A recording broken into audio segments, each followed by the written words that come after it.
Hello everyone, I welcome all of you to Ice Master channel. Or yesterday we got a result of GATE 2023 and we have along with us All India Rank 1 in Civil Engineering. You all know that this is a dream for every civil engineering students and for someone it has come true. So let us meet and congratulate our beloved student of Subhan Kumar Mishra. Thank you, sir. Hello Shubham, many congratulations from Ice Master and I hope that you are feeling very happy. Yes, sir. In fact, I am feeling very happy since yesterday, and thank you so much for inviting me. Yes, sir. Yeah, welcome. अच्छा Shubham, the first thing I would like to ask about जब ये पहले ये news मिला, the first moment you got this particular news कि मुझे rank 1 आ गया, what was your feeling?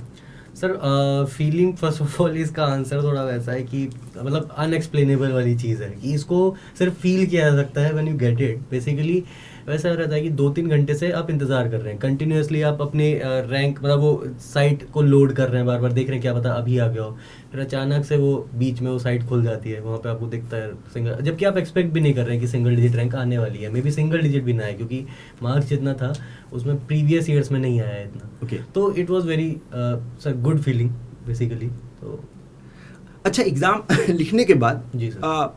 कब ऐसा लगने लगा था कि I was going to be in top 10?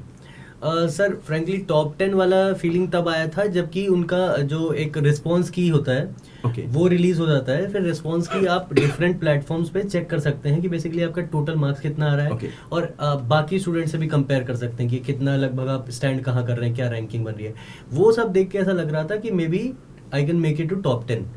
तो वही 15-16 फरवरी के आसपास ऐसा था. अच्छा before coming to the journey, proper journey, you have a very nice journey and you have achieved a very big thing, but before going to the journey I would like to ask कि कुछ exam के just एक दिन पहले बच्चे बहुत परेशान होते हैं, एवरीवन. मतलब अगर हम 10-12 साल से पढ़ा रहे हैं तो हमने 10-12 साल में हर एक बच्चे को देखा है कि दे आर आस्किंग, मतलब एक दिन पहले या तो नींद नहीं आ रही है या they are very much anxious. तो what was your what you were thinking just before day of examination? Sir तो जैसा कि आपने कहा ना, एंजाइटी वाली चीज़ ये बहुत कॉमन है और इस मतलब सबके साथ ही लगभग हो रहा है. अगर खास तौर से आपने बहुत अच्छी प्रिपरेशन कर रखी है और आप एक्सपेक्ट कर रहे हैं गुड रैंक, तो वो पिछले जो रात है, पिछला जो दिन है वो होना ही होना है. तो मेरे साथ भी ऐसा ही होता था कि मैं मतलब मैंने पिछले 2-3 दिन पहले से एक शेड्यूल अपना चेंज किया कि सुबह 6 बजे उठूँगा ताकि मुझे रात को 9-10 बजे तक हर हाल में नींद आ जाए. अदरवाइज वो शेड्यूल भी वैसा बना हुआ है कि रात में पढ़ने की आदत है. तो मैं लगभग 9 तारीख के आसपास से ही मैंने अपना वो चेंज किया कि सुबह जल्दी उठना ताकि रात को सो पाए. क्योंकि एक प्रॉपर स्लीप किसी भी एग्जाम से पहले वो बहुत ज़रूरी है. माइंड को रिलैक्स करना बहुत ज़रूरी है.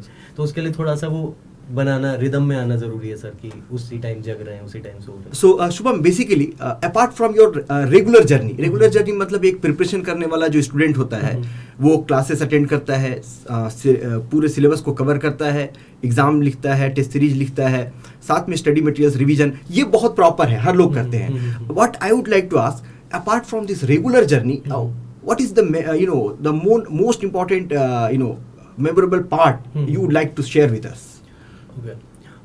तो सर बेसिकली जैसे आपने कहा कि ये जो रेगुलर चीज़ें हैं ये हर स्टूडेंट लगभग कर ही रहा है, इस जर्नी से गुजर ही रहा है कि डेली इतना पढ़ाई करना है, डेली रिवीजन करना है, PYQ वगैरह सॉल्व करना है, ये सब है, ये सबके ही हो रहा है. पर एक स्पेशल मोमेंट बोल सकते हैं या फिर लो मोमेंट बोल सकते हैं जहाँ से चीज़ें चेंज हुई, वो था लगभग जुलाई और जून ऑफ 2022. तो तब तक ये था कि मेरी प्रिपरेशन को लगभग 2.5 ईयर हो चुका था ऑलमोस्ट, एंड विच इज़ मतलब good amount of time, 2.5 year for this kind of exam. तो तब तक लेकिन कोई भी रिजल्ट्स ऐसे टर्न आउट नहीं हुए थे अपार्ट फ्रॉम GATE 22 जिसमें 309 रैंक आई थी. पर मैं कोई PSU एक्सपेक्ट नहीं कर रहा था उतने में मिलेगी मुझे. तो वहाँ तक वो था, लेकिन जैसे ही वो फेज़ पार हुआ, किसी भी तरीके से मैंने उसको ओवरकम किया, उसके बाद सर फिर वो जो पॉजिटिव रिजल्ट्स आने लगते हैं तो वो एकदम लाइफ चेंजिंग मोमेंट होता है कि अब आप और शिद्दत से मेहनत करने लग जाते हैं और अच्छे से, जितना आपने एफर्ट पहले नहीं दिया उससे ज़्यादा एफर्ट मारने लगते हैं कि अब तो ये अचीव करना ही है. ये मुझे लगता है कि बहुत सारे बच्चे अपने आप को कनेक्ट कर पा रहे होंगे जो बहुत दिनों से, कुछ दिनों से तैयारी कर रहे हैं और कहीं ना कहीं उनको शायद कहीं किसी वजह से फेलियर मिल रहा होगा. 2.5 साल एक लंबा अरसा होता है ऑफ कोर्स, और मुझे ये भी बहुत खुशी भी है और हैरत भी है कि आखिर इस 2.5 साल के बाद ऐसा क्या हुआ कि you are getting all the results positive. This is not the only result. You are saying No. that you are getting the series of results. Yes. तो ऐसा क्या हुआ आपके साथ कि इस 2.5 साल के बाद on of sudden you have turned up? तो सर वो मैं बोलूँगा कि ऑल ऑफ अ सडन नहीं था, वो क्यूमुलेट, कभी भी ये ऑल ऑफ अ सडन नहीं होता है, it is always a cumulative Yes, effect. yes. तो 2022 तक ऐसा था कि कॉन्सेप्ट्स ग्रास्प कर रहे थे सिर्फ, तब तक ये था कि अब 2022 के शुरू तक आते आते एक अच्छी क्लैरिटी कॉन्सेप्ट्स की ऑलरेडी बन चुकी थी। अब हमने फिर सोचा था कि एग्जाम वगैरह जब गेट और ईएससी हो गया था, उसके बाद हमने सोचा था कि अब सिर्फ और सिर्फ क्वेश्चन प्रैक्टिस करेंगे। तो फ्रॉम डिफरेंट सोर्सेज मैंने टेस्ट सीरीज लेना स्टार्ट किया, वो सॉल्व करना स्टार्ट किया, चाहे वो ऑनलाइन हो चाहे ऑफलाइन हो, वो सारी चीज़ें मैंने, तो वो एक चेंजिंग पॉइंट होता है जब आप ये सारी चीज़ें करने लगते हैं तो आपका एग्जाम को क्रैक करना थोड़ा सा इजी हो जाता है, और आई थिंक वही चीज़ मेरे फेवर में भी काम की। लेकिन एक और इसमें एक की पॉइंट है which I would like to ask कि 2.5 साल के बाद ऐसा ठीक है, मैंने कॉन्सेप्ट ग्रास किया, बहुत सारे बच्चे कॉन्सेप्ट ग्रास करते हैं पर इन बिटवीन वो अपने जर्नी को छोड़ भी देते हैं। तो वो 2.5 साल के बाद ऐसा आपको क्यों लगा कि आई शुड कंटिन्यू और मुझे और स्ट्राइव करना चाहिए so that I can achieve something big? Sir इसका एकमात्र सॉल्यूशन या फिर मेरे लिए क्या काम किया कि मेरे पास गोल डिसाइडेड है कि मुझे अभी ईएससी या गेट टाइप के एग्जाम्स ही क्रैक करना, बेसिकली एक सिविल इंजीनियर की प्रॉपर गवर्नमेंट जॉब में जाना है। Okay. मतलब मैंने कभी भी कॉर्पोरेट जॉब को जब से प्रिपरेशन स्टार्ट किया, backup as a backup option रखा ही नहीं है। Okay. तो अब अगर मेरे पास गोल फिक्स है, मेरे पास और कोई जाने का रास्ता नहीं है, तो मैं सीधे उसी रास्ते में जाऊँगा। तो that's what kept me going sir. अच्छा, साथ में एक ये भी सवाल है कि you are interested in engineering services as you are saying that Yes, कि गवर्नमेंट जॉब फर्स्ट प्रायोरिटी है। Yes sir. तो इंजीनियरिंग सर्विसेज का एग्जाम तो गेट के बिल्कुल आसपास था, तो ऐसा नहीं लगा कि शायद मैं गेट को ड्रॉप कर दूं? तो सर नहीं, ऐसा कभी भी नहीं था, क्योंकि ऐसा नहीं है कि ये ऑल ऑफ अ सडन हो गया कि गेट और इंजीनियरिंग की सर्विसेज की डेट एकदम आसपास आ गई। ये ऑलवेज डिसाइडेड था कि 7 दिन का अंतर रहता। तो स्टूडेंट जब से वो स्टार्ट करता है तभी से अपनी स्ट्रैटेजी बना के चलता है कि कैसे मुझे गेट के लिए तैयारी करनी है, कैसे मुझे ईएससी के लिए तैयारी करनी है, क्योंकि ये हमें शुरू से पता है कि 7 दिन के डिफरेंस में ही एग्जाम आने वाला है, या फिर मैक्सिमम 14 डेज के डिफरेंस में आने वाला है अगर 5 को शेड्यूल हो जाता है वो। मतलब यू लाइक टू से कि पीछे भागने से अच्छा है कि you plan sir, you plan it Okay. Before time, कि अब वो है कि हमें पता है कि 7-8 दिन के डिफरेंस में आना है, तो हम उसी हिसाब से प्लान करेंगे कि गेट का कैसे टाइम पहले डिवाइड करना है, ईएससी को कैसे डिवाइड करना है। Oh, that was very nice. Okay, so Shubham, बहुत सारे मोड हैं प्रिपरेशन के, उसमें एक मोड है हमारा स्टडी मटेरियल का। तो उस स्टडी मटेरियल के अगर कुछ की पॉइंट्स आप बता सके, जैसे होता है कि स्टडी मटेरियल पढ़ते समय उसके वर्ड और एग्जांपल आपने बनाए हो आइस मास्टर वाले, या उनके जो कॉन्सेप्ट की क्लैरिटी है उसमें कितना हेल्प मिला हो आपको, the few things if you can just share with us what ever you have done. Sure. तो सर स्टडी मटेरियल मैंने ईएससी के लिए स्पेशली यूज़ किया है, जैसे कन्वेंशनल एग्ज़ाम का मटेरियल है, प्लस उसका कन्वेंशनल क्वेश्चन प्रैक्टिस प्रोग्राम वगैरह है, एंड अपार्ट फ्रॉम दिस जो इंटरव्यू गाइडेंस प्रोग्राम है, ये सारा मैंने आईएएस मास्टर यूज़ किया है। और मुझे स्पेशली कन्वेंशनल के हिसाब से मुझे काफ़ी बेनिफिट इसमें लगा इसका मटेरियल यूज़ करके, क्योंकि जो सॉल्यूशंस दिए हुए हैं Yes. वो उसी तर्ज पे हैं कि आप मेंस का आंसर लिखेंगे, 20 नंबर का क्वेश्चन है तो उसे 20 नंबर की एक्सप्लेनेशन दी गई। ये काफ़ी बैलेंस्ड आंसर है, क्योंकि हमें मेंस में सबसे इंपॉर्टेंट चीज़ ये है कि आप ज़्यादा भी नहीं लिख सकते हैं, कम भी नहीं लिख सकते हैं। बिल्कुल। तो वो कितना लिखना, ये सारी चीज़ें मैंने काफ़ी अंडरस्टैंड की इस मटेरियल को लेके। तो अच्छा, मेंस जब आपने मेंशन किया तो एक हमारा एनालिसिस है, हमारी एक सोच है कि जो बच्चे तैयारी करते हैं, बहुत सारे बच्चे ये कहते हैं कि मेंस के क्वेश्चंस को बनाना चाहिए, that will provide very nice concept clarity. तो इस बारे में आपका क्या कहना है गेट से रिलेटेड, कि आपने जो कन्वेंशनल क्वेश्चंस बनाए थे, how that has help from the study material for the GATE examination? Sir मैं इस चीज़ से 100% अलाइंड हूँ कि जैसा आपने कहा, ये स्टेटमेंट एकदम करेक्ट है कि जो आप अगर वहाँ का एक 10 नंबर या 15 नंबर का क्वेश्चन बना रहे हैं, Yes. GATE generally same question 2 marks में देगा, क्योंकि वहाँ पे आपको बस एक कैलकुलेशन करके आंसर निकालना है। Yes. तो ऑलमोस्ट कई बार ऐसा भी हो सकता है कि वही क्वेश्चन, चाहे वो कोई भी सब्जेक्ट हो, तो वही क्वेश्चन उठा के 10 नंबर में इधर पूछा हुआ है, उधर 2 नंबर में पूछा हुआ है। आप एक बार वो प्रैक्टिस कर लेते हैं। इनफैक्ट ये भी होता है कि आप उससे भी ज़्यादा, गेट से भी बड़े लेवल के क्वेश्चन प्रैक्टिस कर लेते हैं एक बार में, तो गेट का क्वेश्चन आपको रिलेटिवली ईजी लगने लगता है।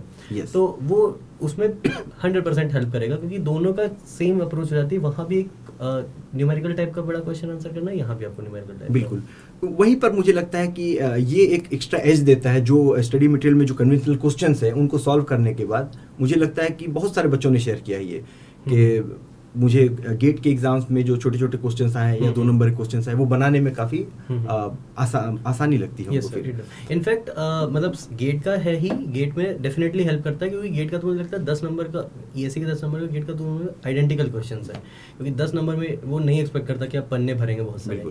इनफैक्ट प्री में भी काफ़ी हेल्प करता है, क्योंकि आपका एक पूरा कॉन्सेप्ट की जब क्लैरिटी बनती है तभी आप एक मेंस का पूरा क्वेश्चन सॉल्व कर सकते हैं। तो वो ईएससी प्री में भी हेल्प करता है, प्लस गेट के न्यूमेरिकल सॉल्व करने में, दोनों एग्जाम में बहुत। अच्छा, इससे एक और सवाल है, लोग कैटेगराइज कर लेते हैं अपने सब्जेक्ट्स को, तो जब आप प्रिपरेशन कर रहे थे तो कुछ आपके ऐसे सब्जेक्ट्स थे जो आपके बहुत स्ट्रांग थे और कुछ आपके जरूर ऐसे सब्जेक्ट रहे होंगे जो आपके बहुत वीक रहे होंगे। So just can you share with us, share with the students also. हाँ, तो ये होता है, ये हर स्टूडेंट को के साथ होता है कि बेसिकली हमें पता होता है कि हमारी स्ट्रेंथ्स क्या हैं, वीकनेसेस क्या हैं। फॉर एग्जांपल पर्सनली मेरा न्यूमेरिकल पार्ट हमेशा एक अच्छा रहा है, तो जो फर्स्ट टाइम मैंने गेट दिया था सर, उसमें क्या था कि मैंने लिमिटेड सब्जेक्ट ही रेडी किए थे। फॉर एग्जांपल जैसे न्यूमेरिकल का सॉइल सब्जेक्ट हो गया, एनवायरनमेंट सब्जेक्ट हो गया, उसमें भी न्यूमेरिकल डिसेंट टाइप के आ रहे हैं, प्लस वेटेज बहुत ज़्यादा है, ट्रांसपोर्टेशन हो गया एंड मैथ एंड एप्टीट्यूड हो गया।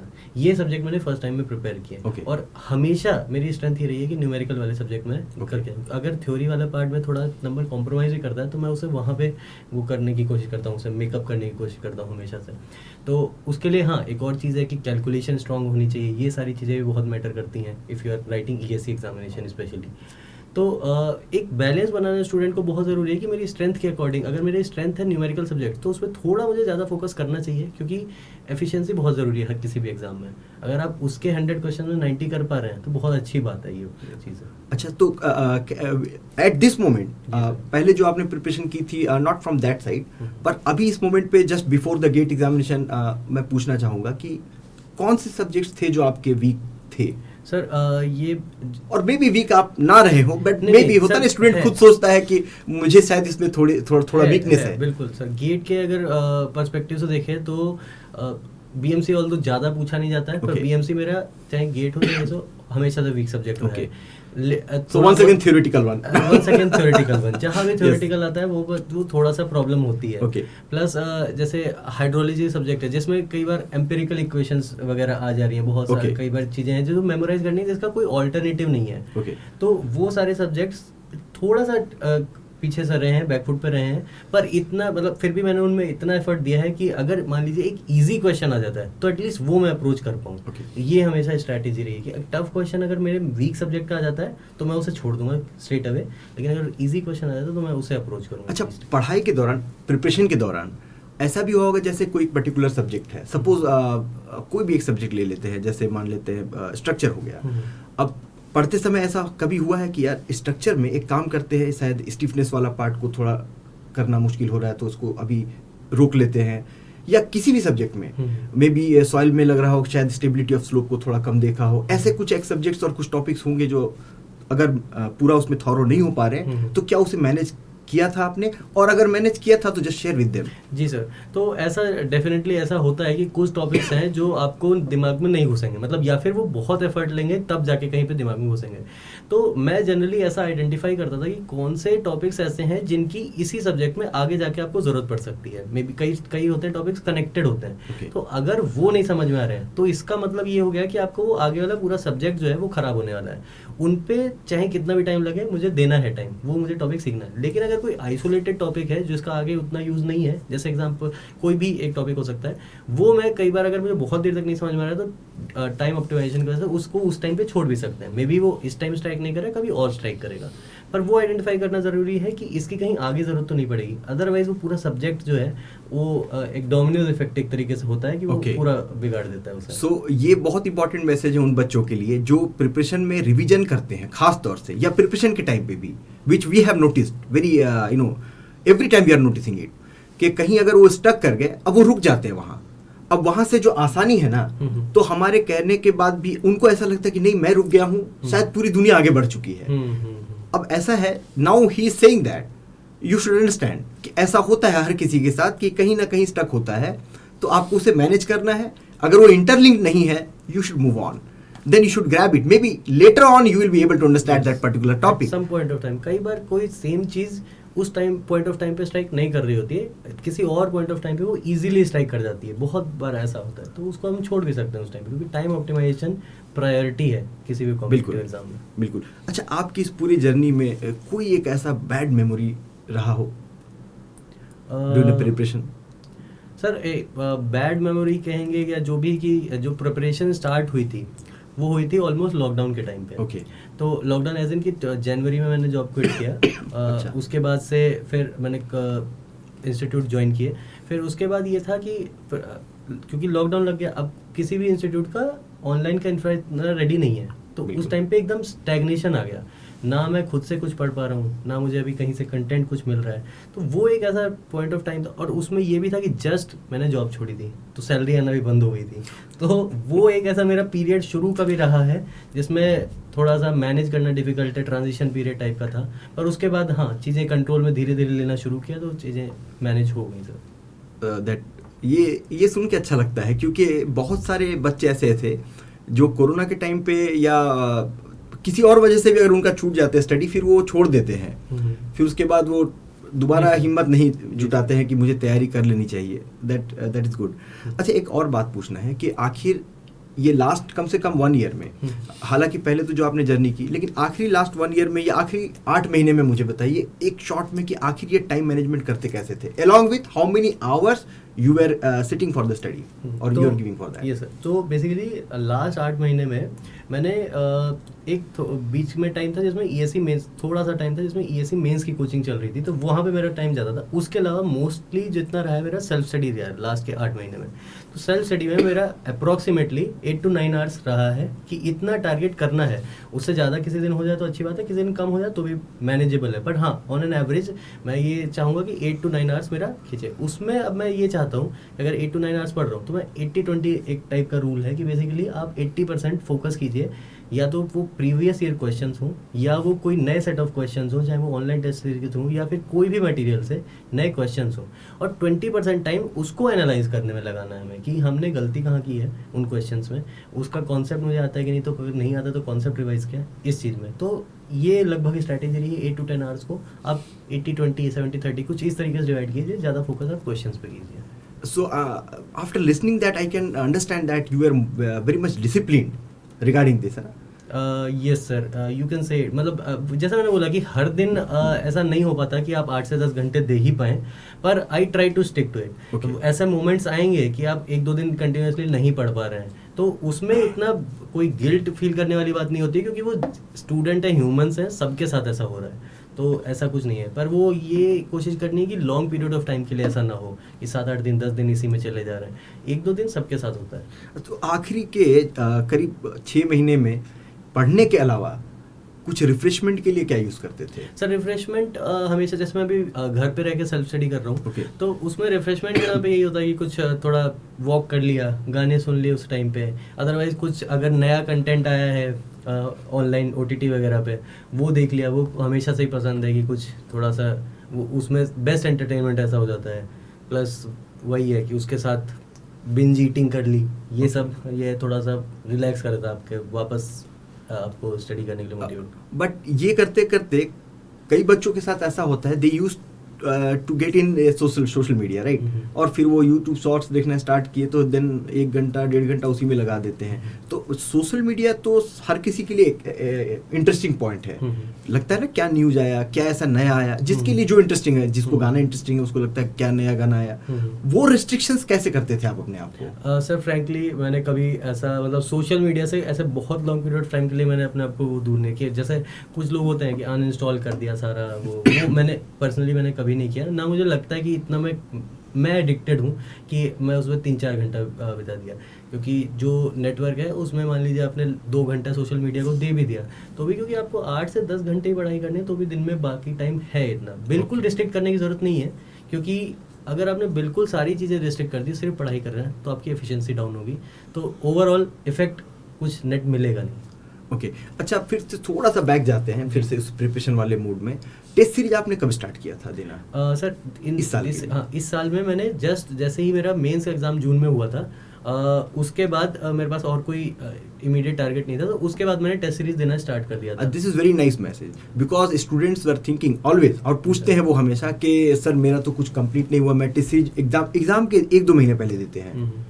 तो सर ये अगर मान लीजिए कि आप क्लासरूम प्रोग्राम के साथ अगर टेस्ट सीरीज एग्जाम के लास्ट 1-2 मंथ में देते हैं तो दैट इज़ ओके, लेकिन अगर आप सेल्फ स्टडी के टाइम पे पूरे टाइम पे सिर्फ सेल्फ स्टडी चल रही है तो आपको इतना डिले किसी भी उसमें नहीं करना चाहिए। कि अगर आपके पास पूरे घंटे पढ़ने के लिए, तो आप जितना अर्ली स्टार्ट कर सकते हैं उतना ही आपको हेड स्टार्ट देगा, बाकी स्टूडेंट से आगे लेके जाएगा। अच्छा, लास्ट मोमेंट पे पहुंचते पहुंचते ठीक एग्जाम से पहले वाले लास्ट के मंथ में एक और प्रॉब्लम आती है, कंटेंट बहुत हो जाता है और कंटेंट बहुत ज़्यादा होने के बाद कुछ पोर्शंस छूट जाते हैं, या फिर कुछ पोर्शन मैंने बहुत पहले देख रखे थे, अब लग रहा है कि शायद देख पाऊँ या ना देख पाऊँ। अब ये एक 3 कैटेगरी बन जाता है, एक जिसने डिसिप्लिन बना रखा है, एक रिवीजन अभी ये इतना हुआ नहीं है, ये मेरा पूरा कंटेंट है, और कुछ कंटेंट है जो मुझे नया देखना है। कब आपने छोड़ दिया था नया कंटेंट देखना, कौन से महीने में?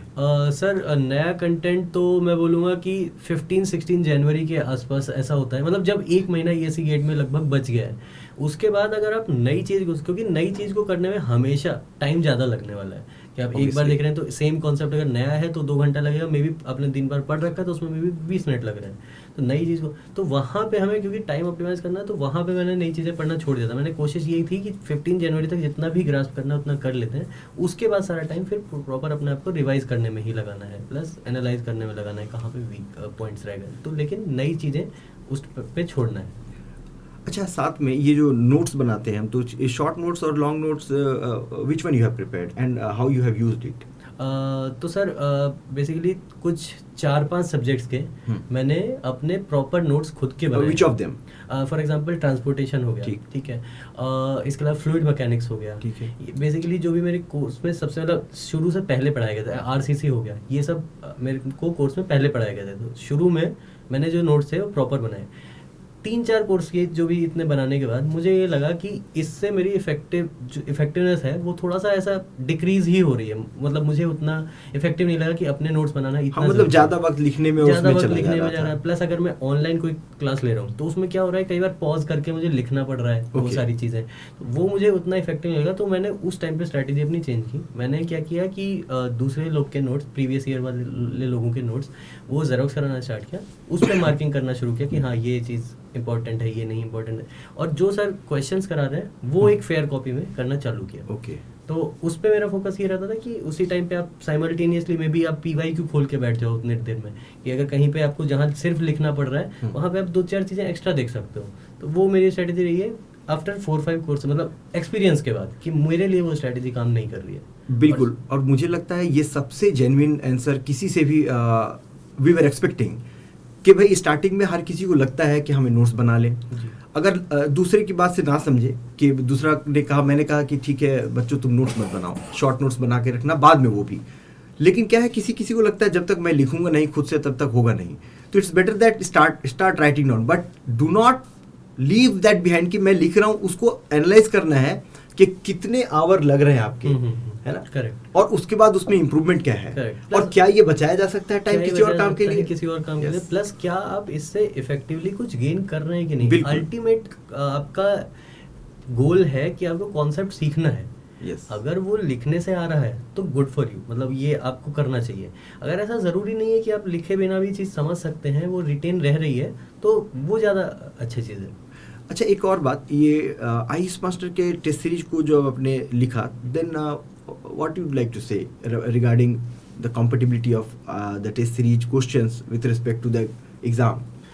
तो सर क्वेश्चंस का मैं आईएएस मास्टर का ये बोलूँगा कि एग्ज़ाम के लेवल के हिसाब से, जैसे मैं ये नहीं बोलूँगा कि बहुत ज़्यादा टफ क्वेश्चंस हैं, सो दैट कि मतलब कई बार कई जगह पे ये भी एक वो होता है कि क्वेश्चंस इतना आप टफ बना दो कि एग्जाम में आपको सब इजी लगने लगे। मुझे लगता है आईएएस मास्टर की वो शायद स्ट्रैटेजी ना हो, या फिर पर्सनली मुझे ऐसा लगा, मुझे लगा कि क्वेश्चन एट पार लेवल रहते हैं जो भी एग्जाम के लिए हम ऑफर कर रहे हैं। फॉर एग्जाम्पल गेट है तो गेट के लेवल के हिसाब से रहेगा। अगर किसी बार मे बी कि गेट ने अनएक्सपेक्टेडली टफ बना दिया तो मे बी वो ना हेल्प करे, लेकिन 90% ऑफ द टाइम वो उतना ही बना रहे हैं ताकि जो हमें सीखने को मिले और वही हम अप्लाई कर पाए। अच्छा, कितने घंटे आप या कितनी बार आपने रिवीजन किया होगा किसी सब्जेक्ट से रिलेटेड? सर इस चीज़ का आंसर देना काफ़ी मुश्किल है, क्योंकि ये एक्चुअल में जो तीसरे साल में होंगे या इनफैक्ट दूसरे साल में भी होंगे, उन्हें पता होगा कि ये काउंटिंग नहीं की जा सकती है। मतलब but I can say that कि कम से कम ये 8-9 तो क्रॉस कर चुका होगा। वही, क्योंकि मैं 3-4 बार नहीं हुआ इसलिए बोल रहा हूँ कि ये अनकाउंटेबल नंबर, मतलब ऐसा नहीं अनकाउंटेबल मतलब इन्फिनिटी, जस्ट लाइक 4-5 टाइप से ऊपर तो जरूर हुआ से होता है सर। ये मतलब कि, और मैं रिवीजन के टाइम पे ये नहीं करना है कि मुझे, मतलब मेरा रिवीजन स्ट्रेटेजी ऐसा नहीं होता है कि मैं 3 दिन लगा दूंगा एक सब्जेक्ट रिवाइज करने में। नहीं, अगर मैं रिवाइज कर रहा हूँ तो 4 घंटे में अगर मैंने डिसाइड किया है तो मैं पूरा सब्जेक्ट गो थ्रू कर लूंगा, आंखों से वो पूरा स्कैन कर लूंगा जितना कर पाऊंगा। अच्छा, इसमें मैं थोड़ा स्पेसिफिक पूछना चाहूंगा। जैसे एक स्टार्ट किया पढ़ाई बच्चे ने, सब कुछ सब्जेक्ट पढ़ रहा है, स्ट्रेंथ ऑफ मटेरियल, अब वो कंप्लीट हो गया, फिर दूसरा सब्जेक्ट उसका स्टार्ट हुआ, चाहे कहीं से भी तैयारी कर रहा हो, फिर तीसरा स्टार्ट हुआ, तो पहला, दूसरा और तीसरा, तो उसको पहला सब्जेक्ट कब रिवाइज करना चाहिए? क्या दूसरे के खत्म होने के बाद, या जस्ट पहला खत्म हुआ और उसके लिए रिवीजन टाइम देना स्टार्ट कर देना चाहिए? This one. यस। तो ये बहुत इंटरेस्टिंग क्वेश्चन है सर, क्योंकि एक्चुअल में हर कोई एक इनफैक्ट 3 सब्जेक्ट, क्या हमारे पास 10-12 सब्जेक्ट है, तो कैसे सबको रिपीट करना, ये वाली चीज़ बहुत इंपॉर्टेंट है। तो मुझे ये लगता है कि अगर टू बी फ्रैंक, अगर आप कोचिंग में 6 to 8 आवर्स दे रहे हैं, उसके बाद मैं नहीं बोल सकता ये चीज़ कि मैं कह ही नहीं सकता कि आप वापस से रिवाइज कर रहे हैं, वो सारी चीज़ पॉसिबल नहीं है, क्योंकि आप या तो दिन में आपके पास 48 घंटे हों तो में भी ये पॉसिबल है, अदरवाइज ये पॉसिबल नहीं है। तो ये है कि जितना टाइम, सबसे प्रायोरिटी ये होनी चाहिए कि जो सब्जेक्ट चल रहा है ना, वो 100% मेरे दिमाग में घुसे, क्योंकि जब मैं इसे कभी भी मेरे को टाइम मिलेगा और इसे वापस रिवाइज करने आऊँगा ना, तो वहाँ पे मुझे वो दिखेगा कि हाँ उस टाइम पे आया था, अभी ये चीज़ है, ये मेरे थोड़ा सा बेनिफिट देगी। तो रादर देन ये इस चीज़ पे मैं फोकस करूँ कि पिछला रिवाइज करना है और अभी का थोड़ा सा ढीला छोड़ दूँ, जो करंट चल रहा है ये प्राइम फोकस होना चाहिए, ये 100% माइंड में आपके घुसना चाहिए। So after listening so many things from Shubham, one thing I can say कि इस जो जर्नी है regarding that glorified journey, I can say that कि भाई नगमे सुनाता हुआ तू इन फासलों को पार कर, इस आसमां से बुलंद इरादों को पार कर, तूफान को पार कर, तू मौजों को पार कर, जला कर दिलों के चराग तू इन अंधेरों को पार कर। होती नहीं सियाह हर वक्त के लिए ए दीन, है गमजुदा अगर तू इस मरीज दिल को पार कर। फिर हर एक जर्रा देगा पुकार कर तेरा जवाब, तू हम सफर है मेरा और मैं तेरा रकीब, हर सिमत बहारें हैं तू इन खिजाओं को पार कर। Once again, thank you very much, Shubham, and many congratulations to you. Last one thing, what message? Because see, you were having that, जिस कॉलेज से आप पढ़ के आए होंगे, वहाँ पे आपके जो जूनियर्स होंगे, they will be also very proud ना, कि मेरे अपने सीनियर हैं, इन्होंने टॉप किया है। So आप क्या मैसेज देना चाहेंगे अपने जूनियर्स को?